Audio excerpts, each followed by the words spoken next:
Seriously, who's blowing up my phone? Oh, yeah. Powerball. Big news. Powerball now draws 3 days a week. Mondays, Wednesdays, and Saturdays. Play now. Please play responsibly. Must be 18 years or older to purchase player claim.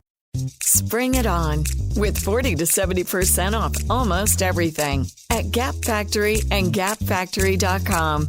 Matching styles for the family are on sale too. Shop it all through April 12th. This is Donald Parham of the LA Chargers, and you're listening to Chargers Unleashed, part of the LAFB Network. Stay jiggy.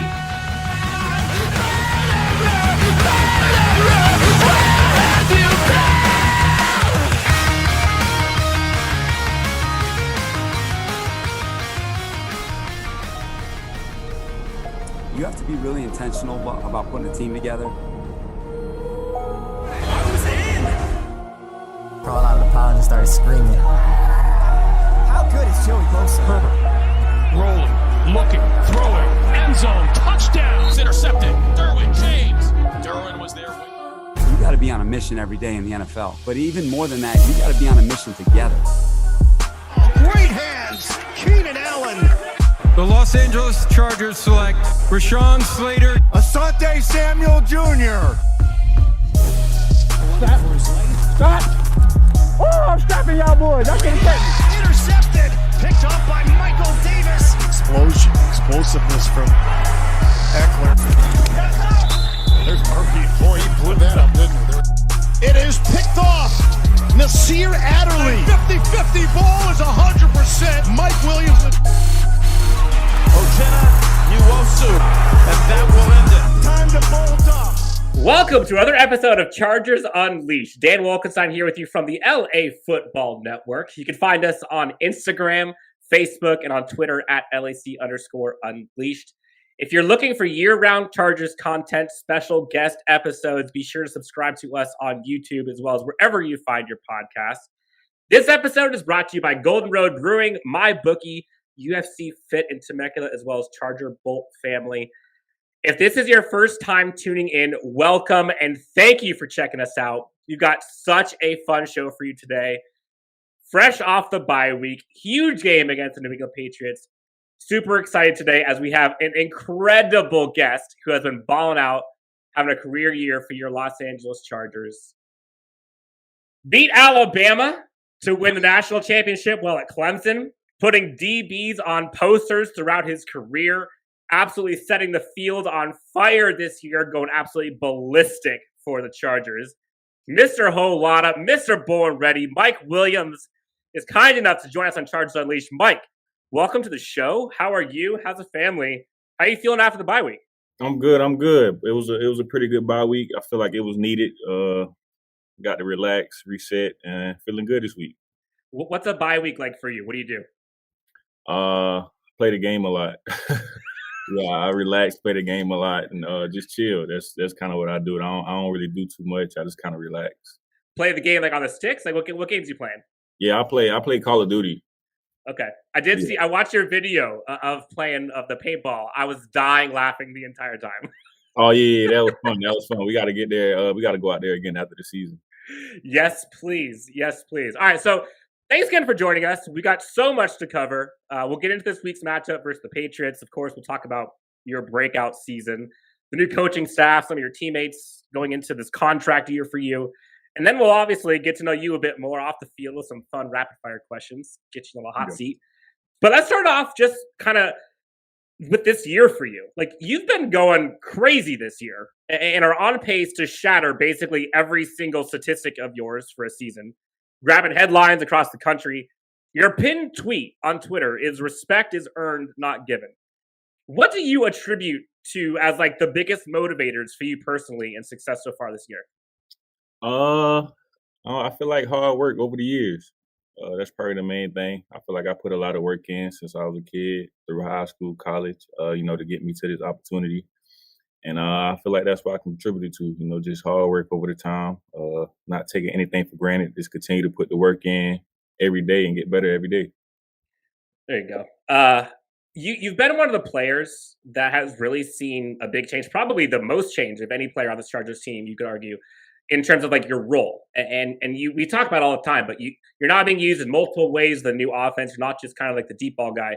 Can you give us some like behind the scenes insight or just thoughts around how Coach Staley and Lombardi approached you about your position in this new offensive scheme? Well, yeah, the first time I got to talk to them, they just kind of told me that they was going to flip the script. That was the main thing. They said they seen me in the past is just kind of going down the field, making attacking the deep part of the field. And it felt like for me, I'm a big physical receiver. It felt like I can run a lot more slants, get a lot more balls that's not just 20 yards down the field, but, intermediate stuff and just get the ball in my hands and let me make plays. And I told them that I was capable of doing that. Obviously I had to show them what I was capable of doing. And, over these last few games, I mean, kind of, showing them what I'm able to do just to build that trust and, that chemistry with the quarterback. And you just got to just keep building on that. We hear a lot, you mentioned physicality. We hear Brandon Staley talk a lot about this idea of being physical and playing physical after the catch and yards after the catch. And through just 6 games, I think you only need like 10 yards to match your career high in YAC for a season. Now, I know some of that is due to like the type of routes that you run this season versus last, but like talk to us about the emphasis on physicality specifically as a team. Like how have you seen that translate onto the field on Sundays? Well, that was one of the things that our receiver coach wanted us to get better was run after catch. He felt like we was catching the ball, and it was a lot of deep balls, but we weren't really doing too much after the catch last season. And that was a big emphasis for us coming into this season from our receiver coach was let's get more yards after the catch and after the first contact. Don't let one person bring you down, or be more physical, with the ball in your hand. So that's kind of was a big emphasis. So we try to focus on that a lot coming into this season. Now, we're talking to Mr. Born Ready, Mike Williams himself. You're 4-2, coming off fresh of the bye week. Chance to go on a little run here, going up against the Patriots. What has been like yours or the team's kind of main points of emphasis heading into Sunday's game against the Pats? Let's come 1-0 this week. Every week it's a new season. Every week we're trying to get 1-0. So I mean, this week let's find a way to get to 1-0. Obviously, it's a good opponent in the Patriots. On the defensive side, they go bring a lot of different fronts. They go play man coverage, want to be physical at the line of scrimmage. So we just got to, work our technique, be sound in our blocking, and let's make plays. Now, you kind of mentioned it before, like with your career kind of in the past era, so to speak. Like looking back at your career with the Chargers and even kind of to an extent with Clemson, you've always been kind of known as like the jump ball, 50-50, go up and get it guy. And then you kind of fast forward to this season. Clearly, you're much more than that. As great as it is to like be known as as good as those things, like does it ever bother you, or did it ever make you kind of think deep down, like, man, like why don't they let me do more than this? Oh yeah, I mean, as a receiver, you always want to do more. You always feel like you can contribute more to the team to have the team win, and obviously, that's what we kind of doing this year is adding me a little bit more, letting me do a little bit more, and it's kind of working out for the offense. So I feel like this is add another offensive threat to the offense and, just add more plays to the scheme. Do you think, like looking at the two, like do you think it is more of like a coaching / scheme thing that has kept you from reaching kind of this potential? Or do you think it was more of like skills and traits that you've learned and put in the work this offseason that have kind of led to this? Like, what is the main thing that has changed Mike Williams of 2020 and previously to Mike Williams today? Well, in the past, I feel like it was just kind of this person do this person do that. I feel like we just kind of was set to doing, one thing in the offense, 2 things in the offense. And I feel like in this offense, it's kind of opened up for everybody. Like, it don't matter who you are. It felt like anybody can run any route that's being called out. So, and whoever on the field, the play is getting called. It don't matter who on the field. I feel like in the past, they try to just let certain players do certain things. And I feel like that wasn't the best for the offense because we all can do similar things and contribute off each other. But I feel like this year, that's kind of what we're doing. Just kind of opening it up, let us play free and have fun. Which it's clear that you guys are letting it free and are having fun. It's interesting. A lot of folks, teammates, coaching staff, you name it, have talked about your work ethic specifically. Justin Herbert has praised you for the work you put in this offseason and the time that you two spent together. Talk to us about like your relationship and chemistry with Justin. Like, are there any stories or moments that maybe stand out to you personally between the two of you that has maybe led to what we're seeing this year? I mean, obviously, coming into his first year, it was Tyrod as the quarterback. So we kind of was getting some work in, but obviously Tyrod had his issue and Justin kind of got thrown into the fire. So the chemistry just kind of was getting built on like in season kind of because, we was kind of working with Tyrod. But I feel like it kind of hit kind of fast. I feel like we got on the same page kind of fast. We know what each other like. And I feel like you can kind of see it this season. He know where to put the ball. I know where to be in the right position for him to get me the ball. So I feel like over the last 2 years, we've been kind of building and we still got a lot more to build on. How crazy was that first game for Justin? When Tyrod goes out, everyone's like trying to figure out like who's going to be playing. All of a sudden, Justin's in the huddle, and we heard stories about like Hunter Henry's like, "What are you doing here?" Like, what were you thinking when you saw him come out? Like, were you like, It was like the first kickoff. I mean, none of us didn't know.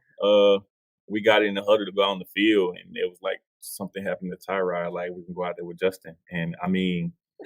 He was ready though. During that game, he was ready. It was against the Chiefs, and I feel like at that moment we kind of knew that we had a great player. He was kind of poised in the pocket. Obviously, it was his first game that he wasn't expecting to go in that fast, but at the beginning of the game, you can kind of see what the type of players was getting, and we was all excited for it.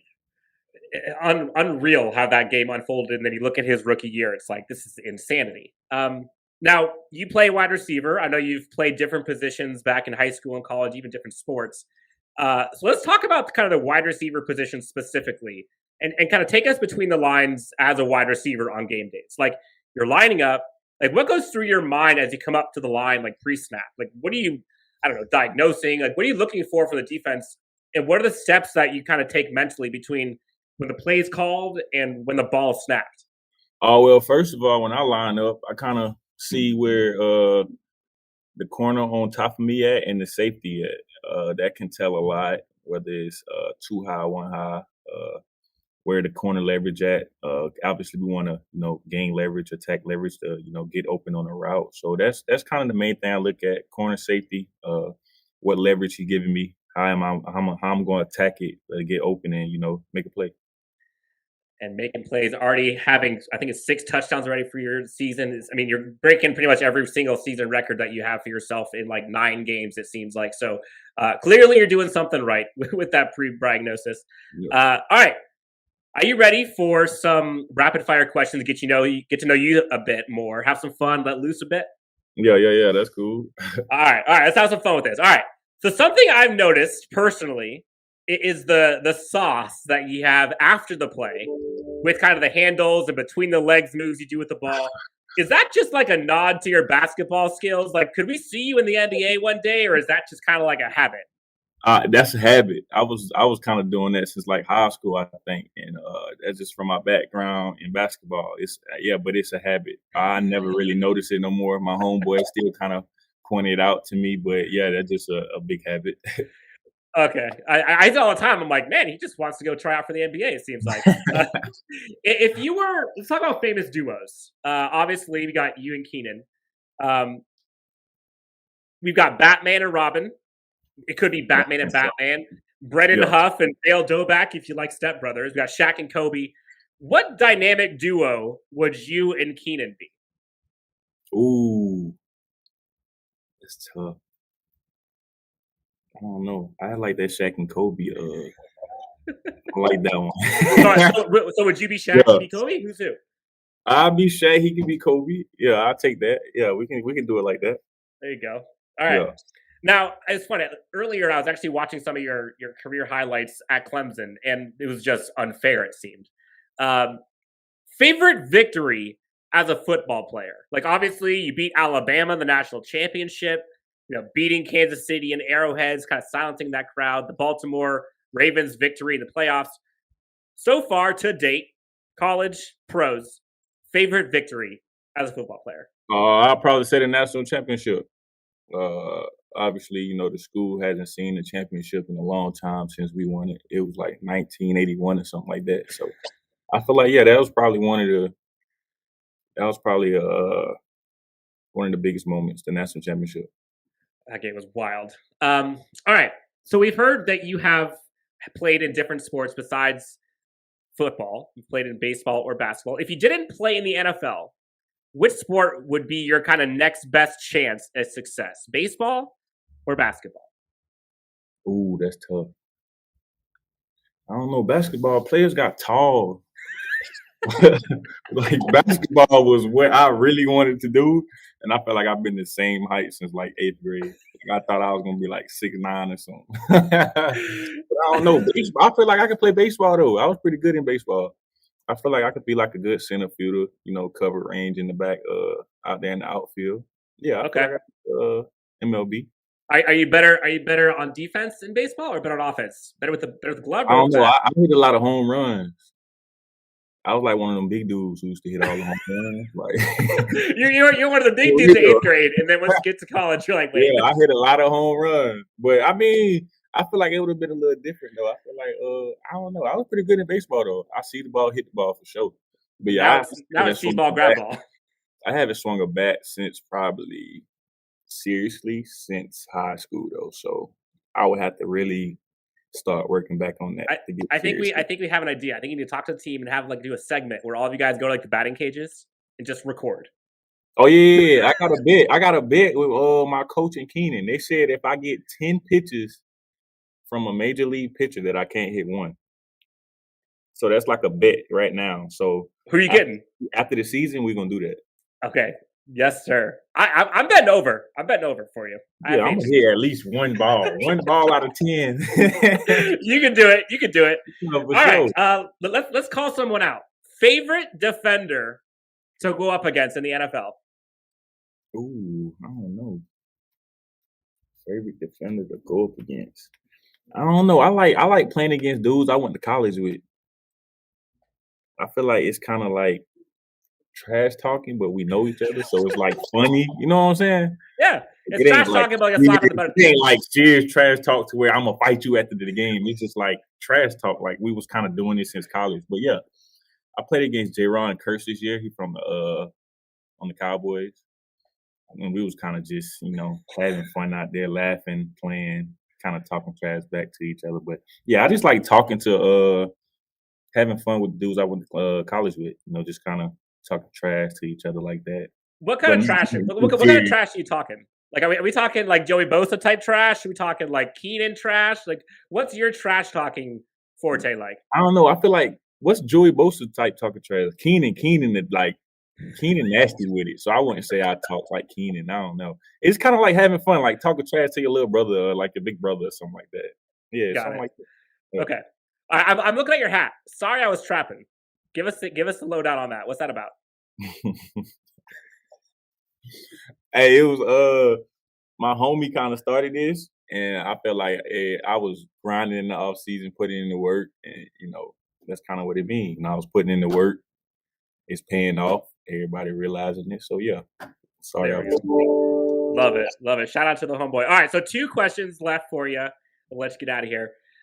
Favorite moment as a Los Angeles Charger so far in your career?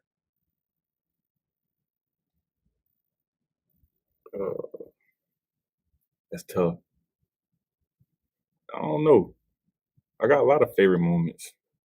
Playing at Kansas City. I love playing there. I don't know why. I feel like the energy there, they fans are very loud. It reminds me of like a college game. And I don't know. I just feel like the energy there just pumps you up to you go out there and have fun. But yeah, I like playing in Arrowhead. It's lit. Yeah, I had some pretty good games there. I'd say so. Yeah. I'm sure they love seeing you there too, right? I don't know why it happened like that, but it always happened like that. Nothing against them. But yeah, I feel like a lot of my good moments came over there. Okay. All right. We're going to have some fun with your teammates here. Since it's Halloween, got to talk about best and worst dressed teammates. Best dressed teammate of yours is who? I don't know. Best dressed. I don't know. Last year we had Tyrod on the team. This year we ain't really got nobody who really be putting that sauce on like that. I don't know. I've heard people talked about Nazir Adderley stepping his game up. People talked about Strap stepping his game up a bit. Got you too, by the way. Oh yeah, I put it on. but yeah, I don't really. I haven't really been noticing people putting it on this year though. Okay. Yeah. You can say yourself. That's fine. No, I was just trying to find somebody other than me, but yeah, I put it on. I get it. Yeah. All right. Then the other side of the coin. Funniest or worst dressed teammate? Dang, you put me on the spot. I don't know. See, I'm the type of person, I feel like if somebody put it on, they feel like it looked good. So it looked good in their own way. You know what I'm saying? There you go. Because I don't like it, not necessarily saying it's not like it don't look good. You know what I'm saying? Yeah, Like, yeah. People put some stuff on that's very expensive.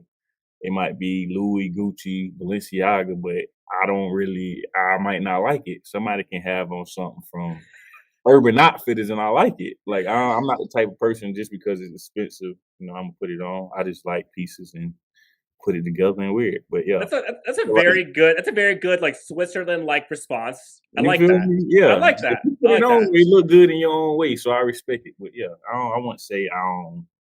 But if I don't like it, that don't mean it don't look good. There we go. Mike, thank you so much for joining us. Whether it's the sauce, the drip, whatever, doesn't matter. You have it all. Can't wait to see you ball out every Sunday. Primetime games, doesn't matter. Doing anything fun between now and game time on Sunday? Playing the game. There you go. Call of Duty all day. Yeah, I go home, watch some little film, get that out the way, and then play the game for a little bit. Watch some little TV shows for an hour, and then I'm going to sleep. There we go. All right. Hey, Mike, thank you so much for joining us. This was so much fun. Thanks for letting us get to know you a little bit. Best of luck this season. Can't wait to see you ball out every day. And let's get you back to this team for long term, huh? Let's keep you. Yeah, for sure. We can see if we can make that happen. Let's do it. All right, Mike, thank you so much. Good luck this weekend, all right? We'll talk soon. You have to be really intentional about putting a team together.